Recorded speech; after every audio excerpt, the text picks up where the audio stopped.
Trgovački lanci i preprodavači svake godine prodaju ogromne količine lubenica, a mnogi kupci tek kod kuće otkriju da njihov izbor nije bio najbolji. Za razliku od banana ili avokada, lubenica nakon berbe više ne dozrijeva. Ako je ubrana prerano, njezina slatkoća i kvaliteta više se neće značajno poboljšati.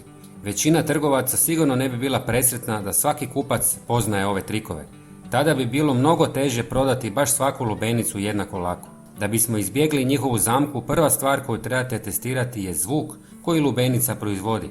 Kada kucnete po kori s globovima prstiju, zrela unutrašnjost mora odgovoriti jasnim, dubokim i zvonkim odjekom, kao da kucate u praznu drvenu kutiju. Mukli, tupi i teški zvuk jasan je alarm da je plod unutra potpuno nezreo. Ovo je zvuk zrele lubenice.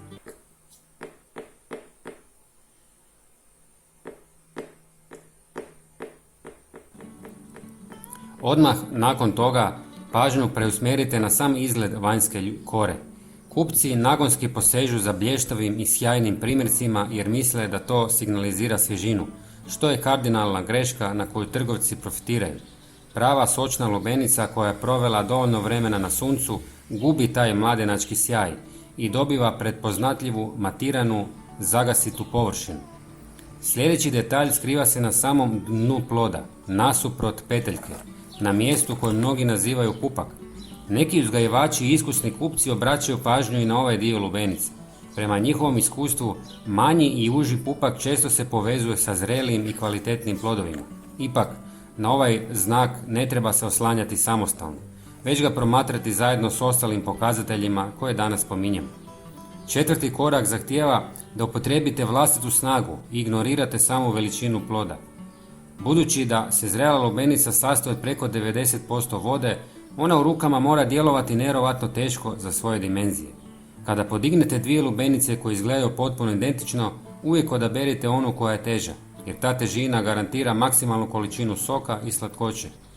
Konačni i najsigurniji dokaz koji trgovci nikako ne mogu sakriti jest njezino glavno obilježje sa zemlje, koje namjerno ostavljamo za sam kraj prove.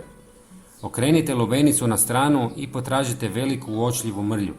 To je mjesto na kojem je ona fizički ležala na tlu dok je rasla. Ovakva mrlja je znak da je lubenica zrela.